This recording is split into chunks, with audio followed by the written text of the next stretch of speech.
इसी सीजन में देखा गया कि आर्टिकल्स टॉपिक से क्वेश्चन कम पूछे जा रहे थे, लेकिन अब की बार जो सीएचएसएल का एग्जाम हुआ इसमें 2-2 क्वेश्चन हर सेट में पूछा गया था। तो आर्टिकल्स, या हम ये नहीं कह सकते कोई सा टॉपिक बहुत ज़्यादा इंपॉर्टेंट है या कोई कम इंपॉर्टेंट है, सभी टॉपिक्स का अपने अपने इंपॉर्टेंस है। आर्टिकल से स्टार्ट करेंगे। आर्टिकल्स क्या होते हैं? एक्चुअली ये फैक्ट वाला टॉपिक है, तो आर्टिकल सबसे पहले पढ़ेंगे।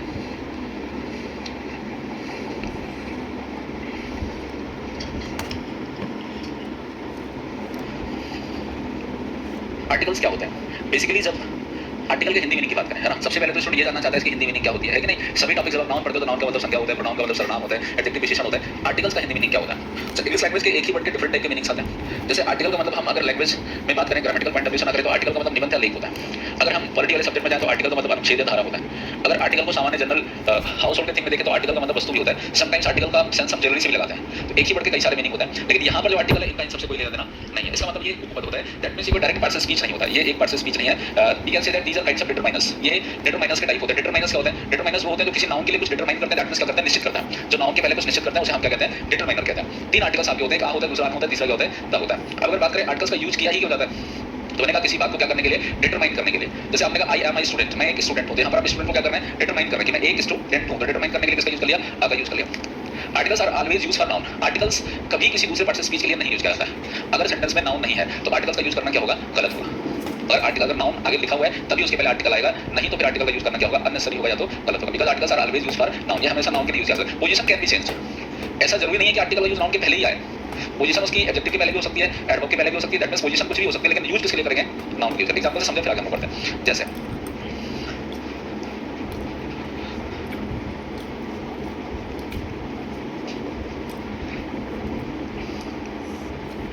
पहले एग्जांपल से समझिएगा, लिखना नहीं है। जैसे आपने कहा he is a good boy. बहुत इजी लेवल एग्जांपल्स मैं आपको बताऊंगा। कुछ ऐसी बातें जो आपको पता है लेकिन ये पता है, ये पता नहीं। आप देखो यहाँ पर जो आ का यूज किया गया है, ये आप देखो यूज मैंने गुड के पहले करा है, लेकिन यूज किसके लिए किया है? बॉय के लिए किया है। अगर यहाँ बॉय नहीं है तो यहाँ पर ये सेंटेंस भी लिखना ही इज गुड, ये भी करेक्ट है। ये लिखना ही इज गुड, ये भी करेक्ट है, लेकिन अगर बॉय नहीं है तो अगर ये बोलते ही इज अ गुड, वह है एक अच्छा, क्या अच्छा है? दैट मींस नाउन अगर नहीं तो आर्टिकल लगाना क्या है? गलत है। कुछ लोग बोलते हैं ही इज द बेस्ट, ये सेंटेंस लिखना डेफिनेटली क्या है? गलत है। क्यों गलत है? क्योंकि इसके बाद अगर नाउन अगर आ जाता, अगर हम लिखते he is the best, he is the best student, तो ये यूज करना क्या है? करेक्ट। नाउन क्या होता है? नाउन तो सभी जानते हो, नहीं जानते हो तो नाउन के बारे में एक बात मन में रखना, नाउन क्या होता है? नाम होता है। आगे बताएंगे नाम कैसे होते हैं, किस टाइप के नाम होते हैं। किसी का भी जो नाम होता है, चाहे वस्तु हो, चाहे व्यक्ति हो, चाहे स्थान हो, कुछ भी हो, जितने भी नाम होते हैं वो सभी क्या होते हैं? नाउन होता है। तो एक बात आपने क्लियरली समझ ली कि articles are always use for noun. Article का यूज हमेशा नाउन के लिए करते हैं, कभी भी किसी दूसरे पार्ट से स्पीच के लिए नहीं करते। देखिए बहुत ही बेसिक बेसिक बातें आपको पहले जाननी है। अब मैं आपसे बात करूं डेफिनेशन मोड की, डिफाइन कैसे करें आर्टिकल्स को। तो देखिए 3 आर्टिकल्स हैं, तो इसकी डेफिनेशन में मैं सीधे सीधे ये लिख देता हूं, a and the are called articles. अनर्था को क्या कहते हैं? आर्टिकल्स कहते हैं। These are basically kinds of determiners. ये मूल रूप से क्या होता है? डिटरमाइनर्स के प्रकार होते हैं। डिटरमाइनर मींस क्या होता है? डिटरमाइन करना, दैट मींस किसी चीज को निश्चित करना। अभी एक टॉपिक आपका आएगा एडजेक्टिव एंड डिटरमाइनर्स, तो वहां पर आपको पढ़ाएंगे, सिलेबस में नोट कराएंगे एडजेक्टिव एंड डिटरमाइनर्स। जितने भी डिटरमाइनर्स होते हैं वो सभी एडजेक्टिव होते हैं, लेकिन सभी एडजेक्टिव के होते हैं? डिटरमाइनर नहीं होते। आगे बताएंगे, पढ़े सब लोगों ने है, लेकिन उसको एक्सप्लेन करना, डेरिवेशन करना है। तो मैंने यहां पर लिखा दीज आर बेसिकली, बेसिकली का मतलब क्या? मूल रूप से। These are basically kinds of determiner. ये मूल रूप से डिटरमाइनर के प्रकार होते हैं। अब देखें जरा, यहाँ पर कितने आर्टिकल हैं? 3 आर्टिकल्स। एक आ है, दूसरा अन है, तीसरा द है। अब आप इसको बचपन से पढ़ते आ रहे हो, ए क्या पढ़ते हो? ए, और क्या पढ़ते हो? एन, और क्या पढ़ते हो? द। पढ़ना तो बिल्कुल सही था, टीचर जी ने भी यही पढ़ाया था, तो टीचर गलत थोड़ी ना पढ़ाते हैं, गलत पढ़ाते क्या टीचर? लेकिन मैंने इसका साउंड जो है थोड़ा सा अलग किया। मैंने साउंड क्या किया? अ, अन और द, यानी हमारे और आपके प्रोनाउंसिएशन में थोड़ा सा डिफरेंस आ रहेगा। क्यों आ रहा है? इसका रीजन क्या है? जो आपने पढ़ा है वो गलत नहीं है, जो मैं बोल रहा हूँ वो भी बिल्कुल सही है। बोथ आर करेक्ट, दोनों सही है। जो आपने पढ़ा वो भी गलत नहीं, जो मैं बोल रहा हूँ वो भी सही है, गलत नहीं है, सही है, वो भी सही है। लेकिन मैं आपको मॉडर्न ग्रामर अप्रोच से पढ़ा रहा हूँ, तो मॉडर्न ग्रामर अप्रोच आपसे कहता है, क्या कहता है यहाँ पर लिख लें तो बात समझ में आ जाएगी।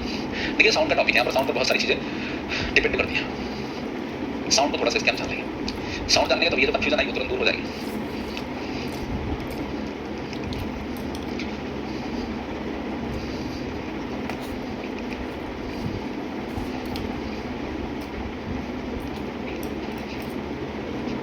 पीक का स्पेलिंग क्या होता है?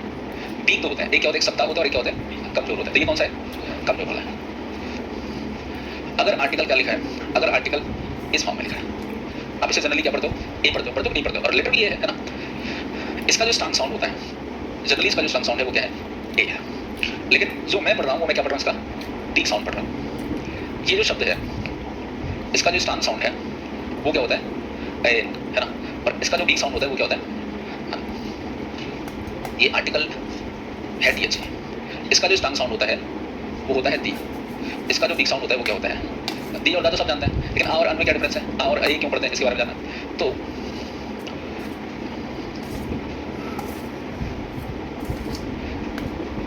जरा सा डिफरेंशिएट करते हैं।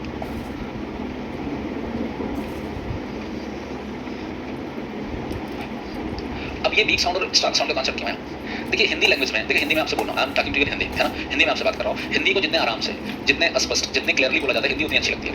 हिंदी को इतनी जल्दी बोले समझना है, समझ आता नहीं आता है ना, तो समझ में नहीं आता, हिंदी अच्छी नहीं लगती। But in case of English language, if you don't have fluency, everybody understand that you can't speak English. अगर आपको फ्लुएंसी नहीं है, यानी क्या आप लगातार नहीं बोल पा रहे हो। अब देखो कुछ क्रिकेटर्स होते हैं, जब नए नए जाते हैं मैच खेलने, इंटरनेशनल मैच खेलते हैं, उसके बाद में इंटरव्यू लिया जाता है तो बोल नहीं पाते वो, कैसे बोलते हैं? आई प्लेड फर्स्ट इनिंग, ऐसे करके बोलते हैं, बोलते नहीं बोलते हैं, तो देखने वाला समझ जाता है नया प्लेयर है ये। लेकिन वो 10-20 मैच खेल लेते हैं, बहुत सारे इंटरव्यू दे लेते हैं, उनके अंदर फ्लुएंसी आ जाती है। पहले महेंद्र सिंह धोनी इंग्लिश नहीं बोल पाते थे, लेकिन वो प्रैक्टिस की बात होती है, फिर क्या फ्लुएंसी आ गई। तो इंग्लिश लैंग्वेज जितनी फ्लुएंसी के साथ बोली जाती है, इंग्लिश लैंग्वेज उतनी अच्छी होती है। अब अगर आप वीक फॉर्म का यूज करते हो, आप बोलो आई एम माई स्टूडेंट, या आप बोलो आई एम ए स्टूडेंट, तो दिस टेक्स मच टाइम। ए जब बोलते हैं जोर लगता है, ए अंदर से निकालना पड़ता है, धीरे से बोलते हैं। अगर बोलते हैं एन, आई एन, अंदर से जोर लगाना पड़ता है, और अन, इजी है कि नहीं बताइए? तो इंग्लिश लैंग्वेज में ये कहा गया कि जनरली हमें किसका यूज करना चाहिए? वीक साउंड का यूज करना चाहिए। किसी भी कोई अंग्रेज को आप इंग्लिश बोलते हो, सुनोगे तो कभी ए नहीं बोलेगा, दिस इज अ मार्का, ऐसे बोलते नहीं बोलता है। एक्चुअली बहुत स्पीड में बोलता है, चीजों को साइलेंट भी कर लेता है। जैसे आप अपनी लोकल डायलेक्ट बोलते हो, कुछ लोग अवधी बोलते होंगे, कुछ लोग भोजपुरी बोलते होंगे, तो कुछ बातें ऐसी होती हैं जो मुझसे बोलते नहीं है, वो अंडरस्टूड होती है कि नहीं होती। आप अपने लोकल डायलेक्ट बोलते हैं और भोजपुरी कितने लोग बोलते हैं? बस एक भोजपुरी एक ही बोलता है पूरी क्लास में। अवधी कितने लोग बोलते हैं? अवधी बोलने वाले भी हैं, है ना। और ब्रज भाषा कौन बोलता है? ब्रज नहीं बोल पाते हैं, समझ में आ रहा हो कि ना लगा, है ना, ऐसे बोलते हैं ब्रज में, है ना। तो मेरे कहने का मतलब क्या, बाद में बोलेंगे आप सबसे, सब बोलेंगे, आपकी सारी लैंग्वेज मुझे आती है। तो आप जब लोकल डायलेक्ट बोलते हो तो कुछ ऐसे वर्ड्स होते हैं जिसको बोलने की जरूरत नहीं पड़ती है, वो मुंह से नहीं निकलता, उसको समझ जाते हो। वैसे इंग्लिश में भी क्या होता है, कुछ ऐसे शब्द जिसमें जोर डालने की जरूरत नहीं है, वो क्लियरली ऐसे समझ में आता है। जैसे बोलते टीचर नहीं होता, टीचर ऐसे होता है, टीचर नहीं आया, ऐसा टीचर नहीं आया, टीचर आर को बोलते नहीं है, होते नहीं होता है। तो ऐसे ये साउंड की बेसिकली आपको जरूरत नहीं है। तो कहने का मतलब ये है कि जितना हम वीक फॉर्म में बोलेंगे उतना अच्छा फ्लुएंसी से बोल पाएंगे। और कहा यह गया कि जनरली हमें किसका यूज करना चाहिए? वीक फॉर्म का यूज करना चाहिए। जब किसी बात पर एम्फेसाइज करना हो, जब किसी बात पर जोर डालना हो, तब उसके लिए स्ट्रॉन्ग फॉर्म का यूज किया जाता है। लेकिन सामान्य भाषा में जब बोलना हो तो उसके लिए किसका यूज करते हैं? वीक फॉर्म का यूज करता है। जब कोई व्यक्ति अपनी स्पीच दे रहा होता है, भाषण दे रहा होता है, तो उसमें वो क्या करते हैं? स्ट्रॉन्ग फॉर्म का यूज करता है। उसमें क्या यूज करेंगे? स्ट्रॉन्ग फॉर्म का यूज करेंगे। और जनरली किसका यूज किया जाता है? वीक फॉर्म का यूज। बहुत हल्का करेक्ट दोनों है, लेकिन सामान्यतः हमें क्या बोलना चाहिए? वीक फॉर्म का यूज करना चाहिए। हर बात में जोर लगाने की क्या जरूरत है? मान लो दरवाजा बहुत हल्का है, हल्का से सब कुछ कर दिया, खुल जाएगा। अब मान लो आपको ऐसे धक्का मारा तो खुद गिर जाओगे, नहीं गिर जाओगे। तो बहुत सामान्यतः जिसमें काम चल जाए उसमें बहुत ज्यादा जोर लगाने की जरूरत नहीं है, इसलिए इसका वीक फॉर्म यूज किया जाता है। क्लियर हो गई बात? ये दोनों डिफरेंस क्यों आया? बाकी आप ए और एन भी बोलोगे तो गलत नहीं है, लेकिन हर बात में जोर लगाने की जरूरत, तो ये रीजन हो गया। नोट कर लीजिए, फिर आगे चलते हैं।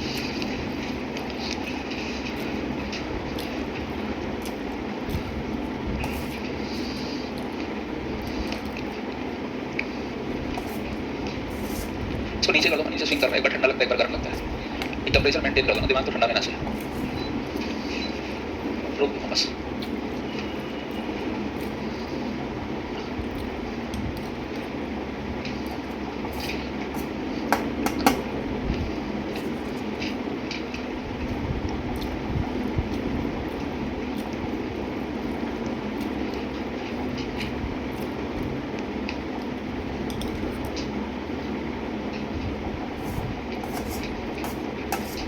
अच्छा, दी और दा में थोड़ा सा लिखते रहिए आप लोग। दी और दा में कब हम दी पढ़ते हैं, कब हम दा पढ़ते हैं, ये तो पता है आप सबको ना।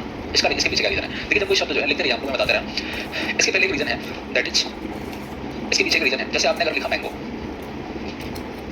मैंगो तो पहले आपको लिखाना है।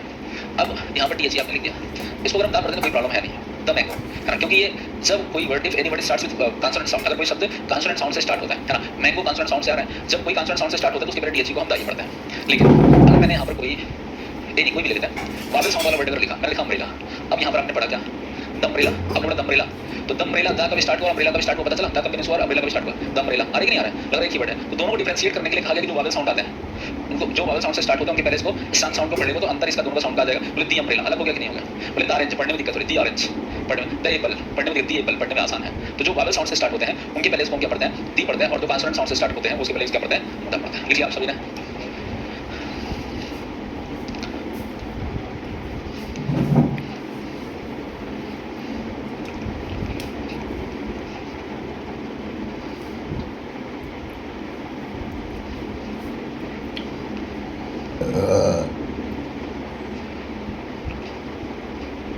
अगर बात करें तो आप देखें तो आपके आर्टिकल्स को दो टाइप से क्लासिफाइज किया जाता है।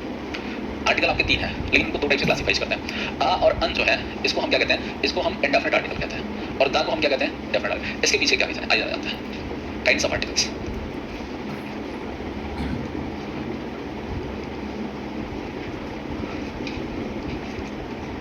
आर्टिकल्स के प्रकार दो टाइप के आपके आर्टिकल्स हैं। One is indefinite and second is definite.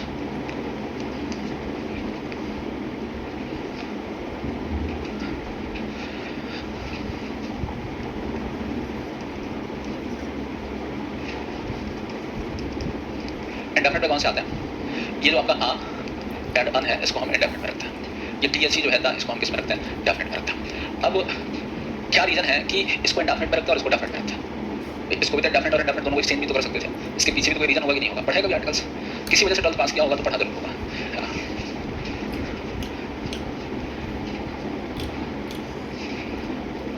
अब देखें जरा, इसी को हम इंडेफिनिट और इसको डेफिनिट क्यों कहते हैं?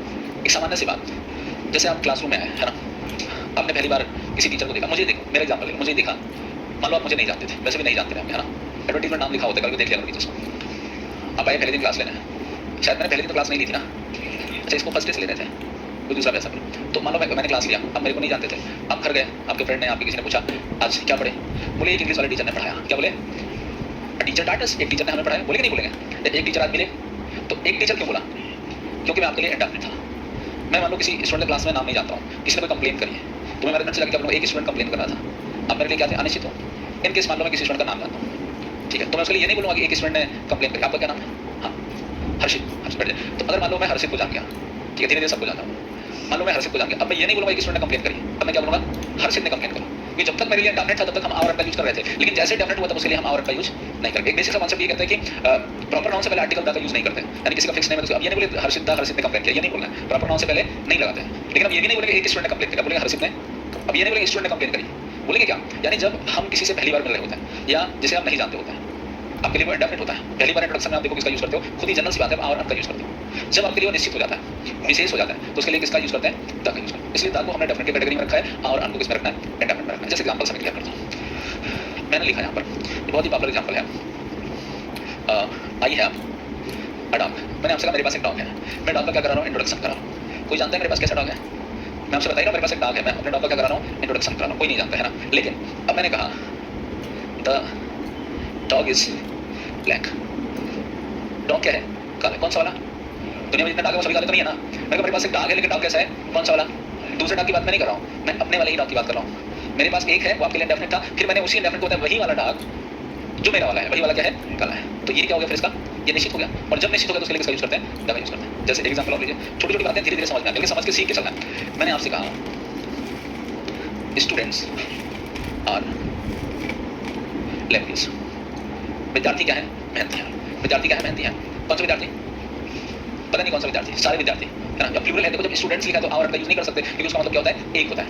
एक विद्यार्थी तो नहीं हो सकता, एक विद्यार्थी हो सकता है। पर स्टूडेंट्स आर लेबरियस, स्टूडेंट्स क्या है? मेहनती है। स्टूडेंट का मतलब जो भी पढ़ाई करने का काम करता है वो क्या होता है? स्टूडेंट होता है। ये कॉमन नाउन है, यहाँ पर कोई बात निश्चित नहीं हो रही थी। कॉमन नाउन कोई निश्चित थोड़ी होता है, स्टूडेंट तो सभी है, जो कहीं पढ़ा हुआ स्टूडेंट है। लेकिन अगर मैंने यहाँ पर एक थोड़ा सा चेंज कर दिया, मैंने लिखा स्टूडेंट्स ऑफ यूसी। यूसी का मतलब क्या? Utkarsh classes are laborious. Utkarsh classes के स्टूडेंट्स क्या है? लेबरियस है। क्या कुछ बात निश्चित हो रही है क्या? दैट मीन्स अब जो विद्यार्थी हैं वो सिर्फ कहाँ के हैं? उत्कर्ष के ही हैं। अब क्या हो गया? ये निश्चित कर दिया कि उत्कर्ष का विद्यार्थी लेबरियस है। और जब किसी शब्द को हमने निश्चित कर दिया, कौन सा शब्द निश्चित हो गया? स्टूडेंट। तो उसके पहले हम क्या लगाते हैं? The students of Utkarsh classes are laborious. तो जब किसी बात को निश्चित करते हैं तो उसके पहले द लगाते हैं। अनिश्चितता के सेंस में जब उसका पहली बार इंट्रोडक्शन कराते हैं तो क्या लगाते हैं? आया अन लगाते हैं। इसे लिखिएगा, पोजीशन लिख देते हैं। नोट कर लीजिए, नोट कर चुके हैं क्या? ये बैच कौन सा? B12 है।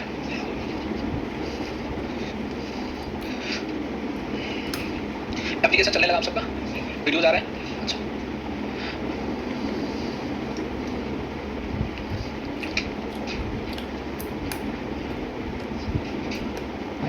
मनीष रुबेन सर कल नहीं आती का? रुबेन जी कल नहीं आती का? मुझे ये सब बैच अलाइन कराओ ना आप लोग यार, मुझे मेरे पास सही नहीं है सब बैच।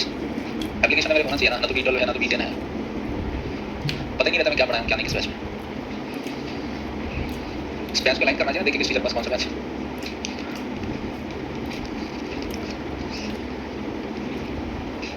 बोलिए प्रिंसिपल, मुझसे ना हो पाएगा।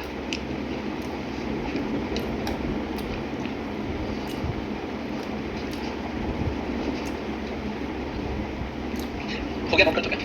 अच्छा, अब ये तो लिखिए आपने। पोजीशन मैंने अभी नहीं बताया। पोजीशन ऑफ आर्टिकल्स, आर्टिकल्स की पोजीशन कहाँ पर क्या होनी चाहिए? मैंने ये तो बता दिया, articles are always use for noun, हमेशा नाउन के लिए यूज करते हैं और दूसरे टर्म्स के लिए नहीं यूज करते हैं। लेकिन किस किस पोजीशन पर यूज कर सकते हैं ये थोड़ा सा मैं यहाँ पर आपको बताता हूँ। पोजीशन ऑफ आर्टिकल्स,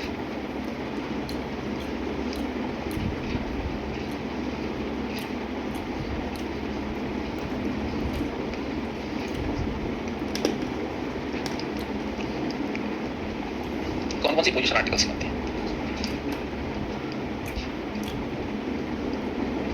एक पॉइंट लिखना, note note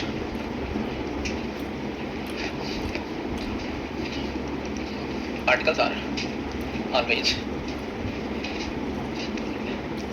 use for noun. Articles हमेशा नाउन के लिए प्रयोग होंगे।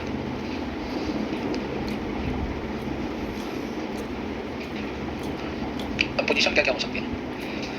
पहली पोजीशन होती है आर्टिकल प्लस नाउन। पहली पोजीशन में article plus noun. For example जैसे मिलेगा a boy, an elephant, the Ganga. तो अब देखो आर्टिकल को जो यूज कर रहे हैं वो जनरली इसके पहले कर रहे हैं, नाउन के पहले कर रहे हैं। लेकिन अगर किसी सेंटेंस में जुड़ा है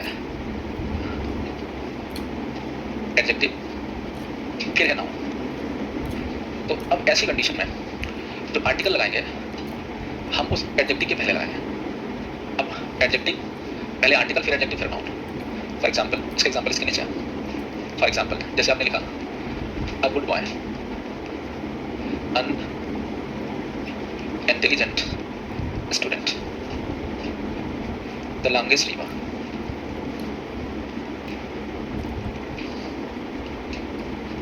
जरा ध्यान दीजिएगा, यहाँ पर नाउन के ठीक पहले था, यहाँ पर आप देखें ये जो आ का यूज किया गया है ये एडजेक्टिव के पहले आ गया। लेकिन अगर सिर्फ आ गुड लिखते तो लिखना सही था क्या? नहीं, यूज किसके लिए किया गया? नाउन के लिए। लेकिन पोजीशन कहाँ गई? एडजेक्टिव के पहले भी है। ऐसा गुड बॉय ऐसा नहीं लिख सकते, लिखना है एडजेक्टिव के पहले। लेकिन अगर नाउन नहीं है तो फिर गलत है। ये अनइंटेलिजेंट लगाया किसके लिए? स्टूडेंट के। लगाया किसके अनुसार? इंटेलिजेंट के अनुसार। लगाया किसके लिए? रिवर के। लगाया किसके अनुसार? लॉन्गेस्ट के अनुसार। तो अगर आर्टिकल अगर नाउन के पहले कोई एडजेक्टिव नहीं है तो ठीक पहले लगा सकता है। अगर कोई एडजेक्टिव दिया तो एडजेक्टिव से पहले लगाना है। लेकिन अगर कोई एडवर्ब दिया, अगर कोई क्या दिया आपको? एडवर्ब दिया। एडवर्ब क्या हो गया? देखिए जो नाउन को क्वालिफाई करा रहा है वो क्या है? एडजेक्टिव। और आर्टिकल भी नाउन के लिए यूज किया जा रहा है। लेकिन अगर सेंटेंस में दिया है एडवर्ब, एडवर्ब किसको क्वालिफाई कराएगा? एडजेक्टिव को। नाउन को कौन क्वालिफाई कराएगा? एडजेक्टिव। नाउन को क्वालिफाई कराया एडजेक्टिव ने, एडजेक्टिव को क्वालिफाई कराता है एडवर्ब। और यहाँ पर अगर एडवर्ब भी दिया है तो एडवर्ब से पहले क्या आएगा? आर्टिकल। एडवर्ब से पहले भी क्या आएगा? आर्टिकल। फॉर एग्जाम्पल अगर यहाँ पर हम लिखते हैं अ वेरी गुड बॉय, तो यहाँ पर देखिए आप जरा बॉय को क्वालिफाई कौन करता है? कैसे है? लड़का अच्छा। बॉय को क्वालिफाई कौन करा रहा है? एडजेक्टिव। कितना अच्छा? बोले बहुत अच्छा। बहुत किसको क्वालिफाई करा रहा है? गुड को। लेकिन इस आर्टिकल का यूज हम किसके लिए कर रहे हैं? इस नाउन के। अगर ये नाउन नहीं होता तो ये फिर यूज करना गलत था। यानी अगर एडवर्ब आता है तो एडवर्ब के पहले भी पोजीशन ले लेना। बस समझ पा रहे हैं? समझ पा रहे हैं? एडजेक्टिव आता है, एडजेक्टिव पहले पोजीशन, नाउन नाउन के पहले पोजीशन लेगा। लेकिन यूज किसके लिए करेंगे? नाउन के लिए यूज करेंगे। 3 पोजीशन होती है आर्टिकल्स की, नोट कर लीजिए।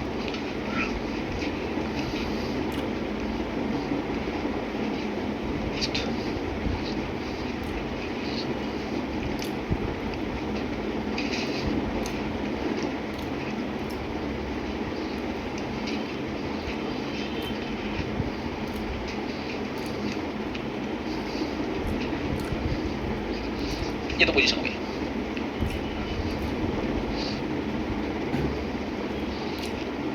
दिख रहा है क्लियर सभी को?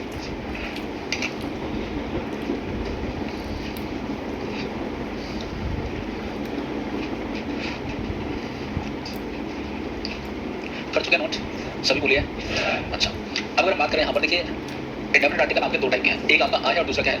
अन है। इतना जोर लगाने की जरूरत नहीं है, इसलिए बोलिए अन है ना। तो अब देखिए क्या डिफरेंस है, कहाँ पर हम आ का यूज करते हैं या किस कंडीशन पर हम अन का यूज करते हैं। ये डिफरेंस दोनों में सीखना है, जानना है। तो आइए लिखने जरा इंडेफिनिट आर्टिकल्स।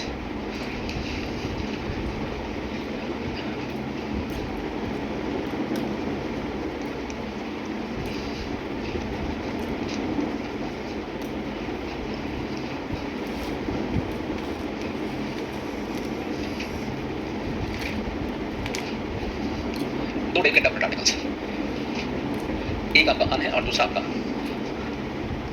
आ है। अब देखिए किस पोजीशन पर अन का यूज किया जाए या किस पोजीशन पर आ का यूज किया जाए। कुछ जनरल से कॉन्सेप्ट आपने सीखे हुए होते हैं, देखते हैं सही या गलत है। आप सीखे क्या हुए होते हैं कि जब कोई शब्द किसी वॉवेल से स्टार्ट होता है तो उसके पहले हम क्या लगाते हैं? अन लगाते हैं। जब कोई शब्द कॉन्सोनेंट से स्टार्ट होता है उसके पहले क्या लगाते हैं? आ लगाते हैं। जैसे आपने लिखा अन एलिफेंट, सही लिखेगा नहीं? ये सही है। आपने लिखा अन ऑनेस्ट मैन, ये भी करेक्ट था। लेकिन आपने लिखा यूनिवर्सिटी, आपने लिखा एम है, आपने लिखा LLB। अब बताओ ऑनेस्ट में तो एच साइलेंट पढ़ लिया, लेकिन यहाँ पर यूनिवर्सिटी के पहले आ लगाया, यूनिवर्सिटी तो आ से आ रहा है, सॉरी यूनिवर्सिटी तो यहाँ से यू से आ रहा है, ये तो वावेल है। लेकिन किसके गार्डिंग लगे, मतलब हम लोग इंडियन हमको हिंदी के गार्डिंग सीखना है। अगर हम उस कॉन्सेप्ट को लेते कॉन्सेप्ट वावल वाले को तो वो क्या हो जाता, गलत हो जाता। हमें कॉन्सेप्ट वावल तो लेना है लेकिन किसके गार्डिंग लेना है, हिंदी के गार्डिंग लेना है। दैट मीन्स इसका जो साउंड है वो क्या रहा है, यू आ रहा है, इसका साउंड क्या रहा है, ए आ रहा है, इसका साउंड क्या रहा है, समझ पा रहे हैं, पहला अक्षर ए है, पहला अक्षर ए है, पहला अक्षर वो तो यहाँ पर आ लगाना था, यहाँ पर और यहाँ पर भी क्या। तो अब ये जो वावल कॉन्सेप्ट नहीं रटना है, हमें क्या जानना है, if the pronunciation of the first letter of the given word, if the pronunciation of the first letter of the given word starts with Hindi vowel a to a, then we use an before them। यदि किसी शब्द के पहले अक्षर का उच्चारण हिंदी वर्णमाला के स्वर आ से आगे बीच तक आता है तो उसके पहले हम अन का प्रयोग करते हैं। But if the pronunciation of the first letter of the given word starts with Hindi consonant का टू गया, then we use a before them. यदि किसी शब्द के पहले अक्षर का उच्चारण हिंदी वर्णमाला के व्यंजन का से क्या के बीच आता है तो हम किसका यूज करते हैं, आ का यूज। समझ गए, मैं दोनों में लिखूंगा, पहले मैं इंग्लिश में लिख देता हूं फिर मैं हिंदी में लिख देता हूं, जिसमें जो कंफर्टेबल है वही नोट कर लेना है ना। लेकिन एक बात ध्यान रखना, दोनों नहीं नोट करना है, हिंदी और इंग्लिश दोनों नहीं नोट करना। पैनल पे आपके लिखा होगा जिसमें आप ज्यादा कंफर्टेबल हैं वो आप लिखिएगा, उसके पीछे रीजन है। रीजन है कि आप दोनों लिखते तो ज्यादा टाइम लगता है ना, लगेगा नहीं लगेगा। आप पहले इंग्लिश लिखोगे फिर हिंदी लिखोगे, स्टूडेंट्स होता है फीस वसूल करने के चक्कर में दोनों लिख लें, लेकिन उसका कोई फायदा, रूल वही है, पैनल पे होगा, जब भी हिंदी जाननी होगी देख लेना, या जब भी इंग्लिश जाननी होगी देख लेना। पहले मैं इंग्लिश में लिखता हूँ, if the pronunciation of the first letter of word starts with, if the pronunciation of the first letter of word starts with Hindi vowel a to a, then we use an before it। Hindi में कहते हैं यदि किसी शब्द के पहले अक्षर का उच्चारण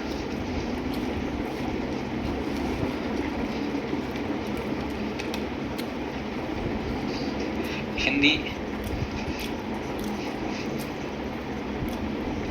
वर्णमाला के स्वर आ से यहाँ से प्रारंभ हो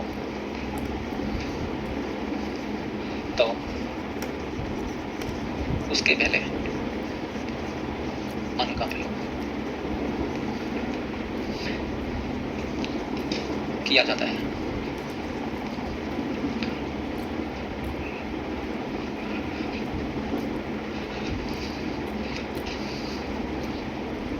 If the pronunciation of the first letter of the word starts with Hindi consonant का to गया, then we use a before it।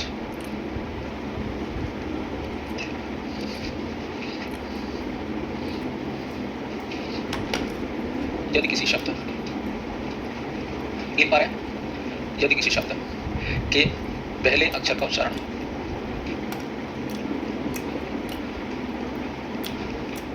Hindi वर्णमाला क्या है, हिंदी वर्णमाला के व्यंजन का से क्या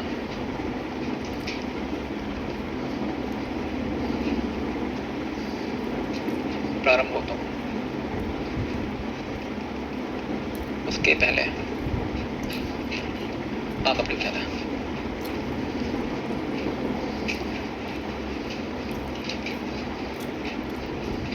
फॉर एग्जाम्पल जैसे आपने लिखा an M A, on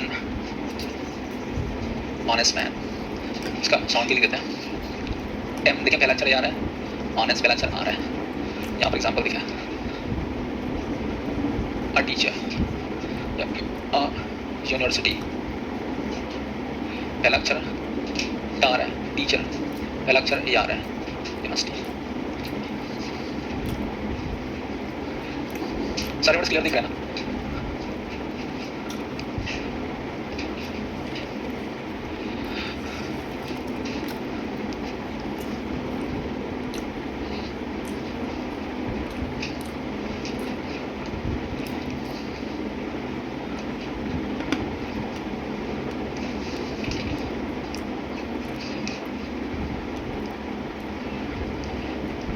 note कर लीजिए कौन सा वर्ड, कोई कंफ्यूजन होगी तो पूछ लेना है ना।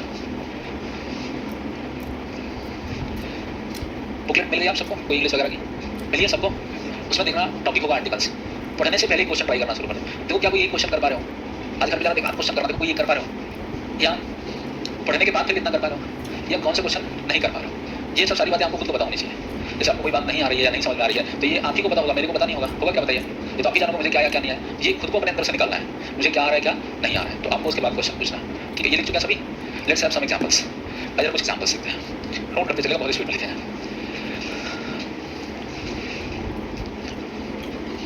आया नहीं फील करना है, ठीक है, मन करे तो फील भी करते चलना। देखो मन क्या करे, आना चाहिए वैसे।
ये बोल इसलिए ले रहा हूँ कि साउंड मुझे नहीं बोलना, आपको खुद से करना है ना।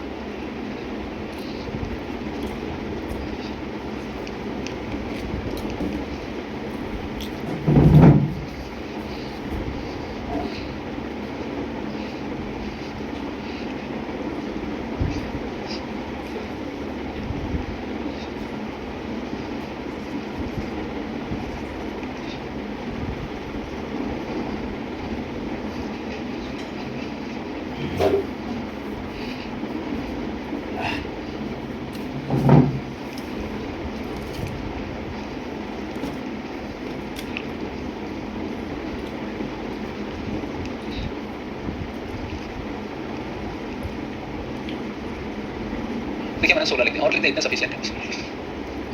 बोर्ड तो भर गया, लिख लीजिए, है ना। अगर ये आ रहे हैं तो इट मीन्स आपको 90% और आपका यूज क्लियर हो गया है। क्या करें, ईट वाला क्या लिखा हुआ है, this is HOUR class, she met EUNUCH 40, Pappu इच HEIR, पप्पू जानते हैं ना, सब सही है। मैं कई सालों से सही लिख रहा हूँ, है ना, सब सही है, लिखे आप सही है।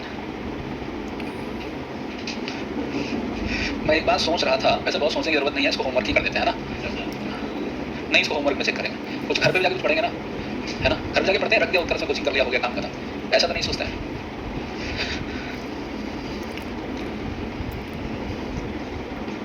उत्कर्ष का टी-शर्ट पहन के उत्कर्ष का बैग लेकर स्टूडेंट को बड़ा प्राउड फील होता है।